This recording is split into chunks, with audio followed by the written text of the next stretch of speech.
Clearly, there are some people who think that any group that focuses incessantly on the Reformation is not thinking in old enough terms, all the way back to the New Testament, not thinking in contemporary enough terms, the needs and concerns of the church today.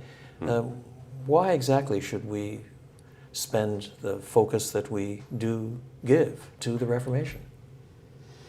Well, why not? Well, yes. I know the reasons they say why not. I mean, one is they feel like it's divisive. It's true when you read Luther and Calvin. I've recently gotten back into that, reading them. They make a lot of their polemical statements, a lot of the ways in which they talk about the papacy and so on. You look at that and say, you shouldn't talk that way. We shouldn't be that polemical. But that was a different situation. There was life and death. They were national churches. It was very politically charged. We're not in that same situation, and I don't own all that rhetoric. But I think the reason we believe the Reformation is so important is because we think they did get the Bible right. We think that you had a massive moment and a massive movement in which people sought to look at the Scripture and find out what the biblical gospel truly was, and we thought they did get it right. And even though the Puritans moved that forward differently than the Revivalists moved that forward, than the Princeton theologians in the every century, people moved it forward differently. They weren't just reiterating Luther or Calvin, but they said the Reformation got it right, and then they were applying that to their own time. And I do think we would be the same, rather than looking at the Reformation as basically a mistake. Yeah. Or another way, I mean, just they got it right. They got it. I mean, they got the Bible. Yeah. it isn't just that they read their Bibles differently and saw the gospel afresh. They read their Bibles. Yeah. I mean, the recovery of sources in the Renaissance and in the Reformation is something that I don't think you ever outgrow.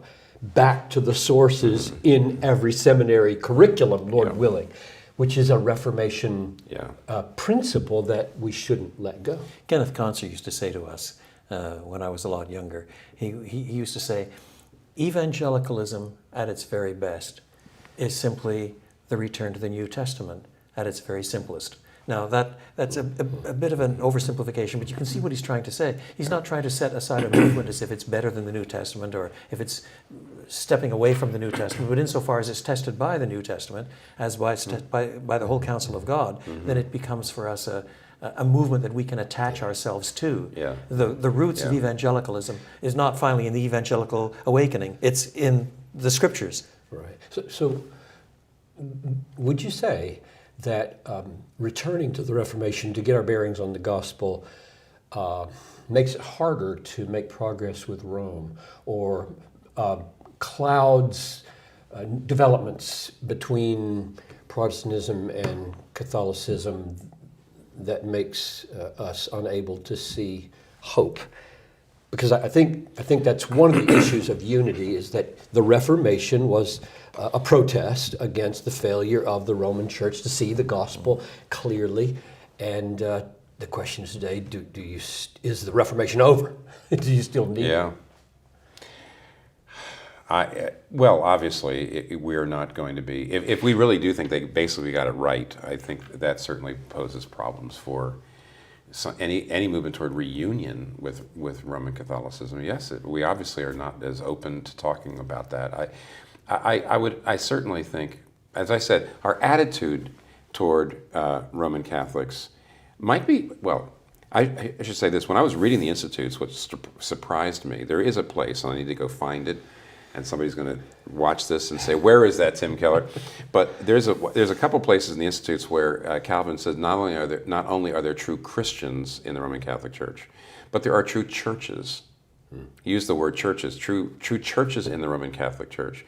But he says that doesn't mean that the Roman Catholic Church as a church hasn't lost the gospel. So there's more of a balance probably even in the Reformers' attitude toward the Catholic Church. And we do know that the way in which Calvin talked to Catholic theologians, etc., that he was not he was not saying you can't come into my house because I'll be defiled or anything like that. So I would say our attitude toward the Catholic Church doesn't necessarily require us in any way to step away from the Reformation.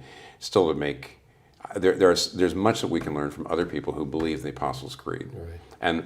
and believe they take the Apostles' Creed literally. I'd have to say anybody else that takes the Apostles' Creed literally as a Trinitarian Christian, I need to have a relationship with them of some sort. But I don't feel that by backing away from the Reformation is the way to further those kinds of relationships. No. When you think of the Reformation, you can think lessons of what not to do and lessons of what to do. And we learn from history both ways, I presume. I mean, Luther's anti-Semitism, don't go there. Calvin's civic religion to put to death. Yeah, how he understood Servius. church-state relations. Our lessons, I mean, Yeah. these are pressing things on us today, I think, that are valuable to learn negatively. But overwhelmingly, from my own experience anyway, it's positive. And it's not just that they got the Bible and they got the gospel, but they got preaching. They Yes. got preaching. Yes. And I don't think that's ever going to grow old. And every generation starts to doubt preaching, you know, and we can do it with video, we can do it with drama, we can do it with something else. And the way the Lord in history, it seems to me, has lifted up the pulpit, and Luther and Calvin were eminently scholar preachers. You want to say a word about, either of you, about preaching or scholarship? I mean, would there have been a Reformation without universities, without Calvin and Luther being scholars?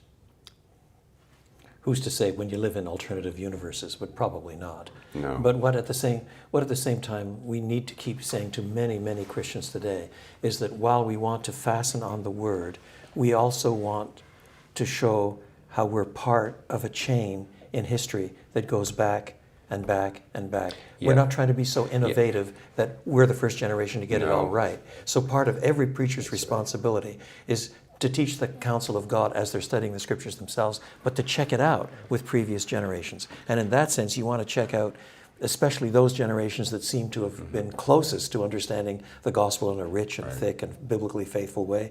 And the Reformation was one of those generations. And even though Calvin would call his institutes basically a Bible digest, Yes. nevertheless, when you actually read them, it is remarkable how for every one of his points, he not only gives you a tremendous exegesis, but he does everything he can to root it in the teaching of the fathers.